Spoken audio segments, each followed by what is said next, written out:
रामलखन सिंह यादव महाविद्यालय रांची के राजनीति विज्ञान विभाग के सेमेस्टर 3 के छात्रों के साथ मैं डॉक्टर ज्योति रुंगडुंग उनके कोर पेपर 7 के तीसरे अध्याय में अरस्तु के नागरिकता संबंधी विचार या अरिस्टोटल कॉन्सेप्शन ऑफ सिटीजनशिप के बारे में आज चर्चा करूँगी। तो अरस्तु ने अपने ग्रंथ पॉलिटिक्स की तीसरी अध्याय में राज एवं नागरिकता पर विचार दिए हैं।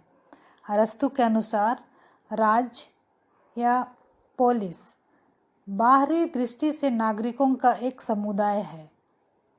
राज नागरिकों के संयोग से बनता है। तो यहाँ प्रश्न उठता है कि नागरिक कौन होता है और इस शब्द का अर्थ क्या है। तो अरस्तु कहते हैं कि विभिन्न राज्यों में नागरिकता शब्द का प्रयोग विभिन्न अर्थों में किया जाता है। दूसरे शब्दों में किसी राज्य का निवासी होने से उसका नागरिक होना आवश्यक नहीं है। अरस्तु इस बात का भी प्रतिपादन करता है कि राज्य का निवासी होकर भी परिस्थितियों और कई कारणों से व्यक्ति राज्य का नागरिक नहीं होता है। तो इस संबंध में कि नागरिक कौन है ये बताने से पहले अरस्तु यह बताना चाहता है कि नागरिक ना होने की स्थिति बताता है कि कौन नागरिक नहीं हो सकता है, ये बताता है। तो पहला है, राज्य के किसी स्थान विशेष में निवास करने मात्र से नागरिकता नहीं मिल सकती है, क्योंकि स्त्री, बच्चे, दास और विदेशी जिस राज्य में रहते हैं उन्हें वहाँ का नागरिक नहीं माना जाता है। और दूसरा जो है, कानूनी अधिकार प्राप्त होने से ही किसी व्यक्ति को नागरिक नहीं माना जा सकता है। सिर्फ कानूनी अधिकार प्राप्त होने से किसी व्यक्ति को नागरिक नहीं माना जा सकता। न्यायालय में अभियोग चलाने और अभियुक्त बनने से ही कोई व्यक्ति नागरिक नहीं बन सकता, क्योंकि संधि के द्वारा भी विदेशियों को ये अधिकार मतलब नागरिकता का अधिकार दिए जा सकते हैं। संधि के द्वारा ये कहा गया है। तो सिर्फ कानूनी अधिकार प्राप्त होने से ही किसी व्यक्ति को नागरिकता नहीं मिल सकती है।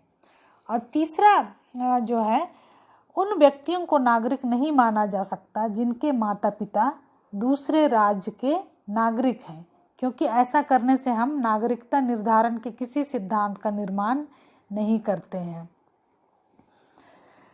चौथा जो है, निष्कासित तथा मताधिकार से वंचित व्यक्ति भी राज्य के नागरिक नहीं हो सकते हैं।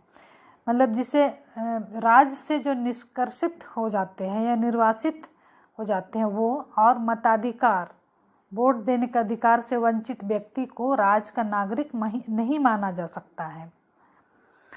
और नेक्स्ट है, पांचवा जो है, उन बच्चों को जिनका नाम अल्पायु के कारण नागरिकों की सूची में शामिल नहीं किया गया है, और उन बूढ़ों को या बुजुर्गों को जो नागरिकता के कर्तव्य से मुक्त किए गए हैं, नागरिक नहीं माना जा सकता है। और नेक्स्ट पॉइंट है, छठवां पॉइंट,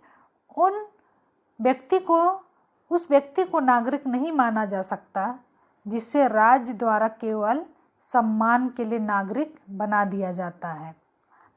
उन व्यक्तियों को भी नागरिक नहीं मान सकते हैं। तो इस तरह से अरस्तु ने नागरिकता की जो परिभाषा दी है वह है कि नागरिक वही है जो न्याय व्यवस्था एवं व्यवस्थापिका के एक सदस्य के रूप में भाग लेता है, या दोनों में या एक में, क्योंकि ये दोनों ही संप्रभुता के मुख्य कार्य हैं। तो अरस्तु नागरिकता के निर्धारण के लिए किसी सिद्धांत की खोज करना चाहता है। वह निवास, जन्म स्थान या कानूनी अधिकार को नागरिकता का आधार नहीं मानता। तो अरस्तु कहता है कि जो व्यक्ति किसी राज्य के विधि निर्माण या न्याय प्रशासन में हिस्सा लेने में समर्थ होता है, मतलब जो व्यक्ति किसी राज्य के विधि निर्माण या न्याय प्रशासन में भाग लेता है, उसे ही हम उस राज्य का नागरिक कहते हैं। इसका अर्थ यह हुआ कि एक व्यक्ति को एक व्यक्ति जो न्याय अथवा राज्य के विधि निर्माण संबंधी कार्यों में भाग ले वही नागरिक है। इस तरह अरस्तु ने जो राज्य की परिभाषा दी है, इस परिभाषा से नागरिकों की जो विशेषताएं वे बताना चाहते हैं वे हैं, पहला, नागरिक राज्य का क्रियाशील सदस्य होते हैं, मतलब जो प्रशासन न्याय के प्रशासन में भाग लेते हैं और सार्वजनिक कार्यों में भाग लेते हैं, मतलब राज्य का क्रियाशील सदस्य होता है। और दूसरा है, यह साधारण सभा का सदस्य होने के नाते विधायक कार्यों में भाग लेता है। तो इस तरह से अरस्तु नागरिकता संबंधी विचार देता है और कहता है कि नागरिकता एक विशेष गुण है जिसके लिए विशेष योग्यता की आवश्यकता होती है। विधि निर्माण और न्यायिक कार्यों को सफलतापूर्वक संपन्न करने के लिए एक उच्च नैतिक और बौद्धिक स्तर की आवश्यकता होती है, जिसे हर एक निवासी या हर एक व्यक्ति द्वारा प्राप्त नहीं किया जा सकता है, क्योंकि नागरिक को अपना बौद्धिक और नैतिक विकास करने के लिए अवकाश की आवश्यकता होती है, जो श्रमिकों, कृषकों, दासों, स्त्रियों आदि को उपलब्ध नहीं होता है। ये अवकाश जो है ये श्रमिकों, कृषकों, दासों और महिलाओं को नहीं मिलता है, क्योंकि ये इन्हें निरंतर उत्पादन कार्य करना पड़ता है और ये हमेशा उत्पादन कार्य में व्यस्त रहते हैं और उन्हें अवकाश नहीं मिल पाता है। तो इस कारण उन्हें अवकाश उपलब्ध नहीं होने के कारण नागरिकता के लिए संयम, उदारता, विशाल हृदयता और साहचर्य के जैसे आवश्यक गुणों का विकास नहीं कर पाते हैं। उन लोगों को अवकाश नहीं मिलने के कारण वे नागरिकता के लिए संयम, उदारता, विशाल हृदयता और साहचर्य जैसे आवश्यक गुणों का विकास नहीं कर पाते हैं। इसलिए उन्हें नागरिक का स्तर प्रदान नहीं किया जा सकता या नागरिकता उन्हें प्रदान नहीं की जा सकती है।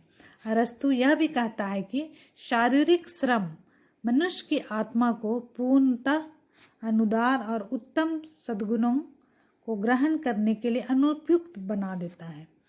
मतलब शारीरिक श्रम करने वाले व्यक्तियों की आत्मा को पूर्णतः अनुदार और उत्तम सद्गुणों को ग्रहण करने के लिए अनुपयुक्त बना देता है, क्योंकि वे शारीरिक श्रम में ही लगे रहते हैं और उनकी आत्मा अनुदार और उत्तम सद्गुण ग्रहण नहीं कर पाता है।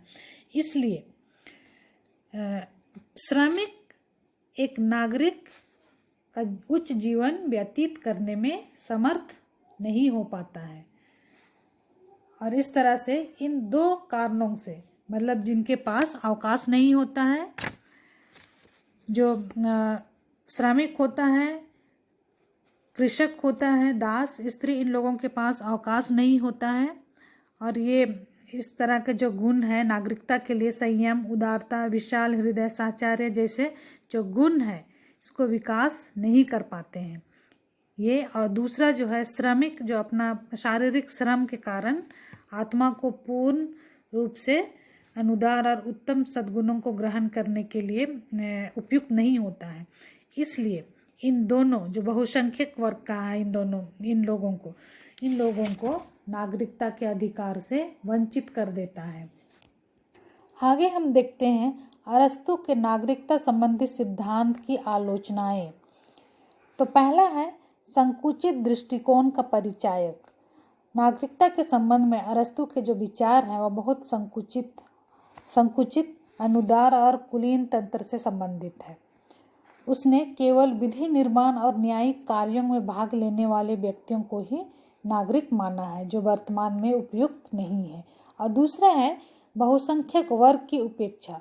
जो बहुसंख्यक वर्ग में दास है, श्रमिक है, विदेशी है, स्त्री है, कृषक है, इन सभी लोगों को नागरिकता से वंचित कर देता है, जो कि किसी भी राज्य में बहुसंख्यक वर्ग के लिए यह सही नहीं है और बहुसंख्यक वर्ग बहुत ज़्यादा होते हैं। वर्तमान में यह विचार स्वीकार्य नहीं है।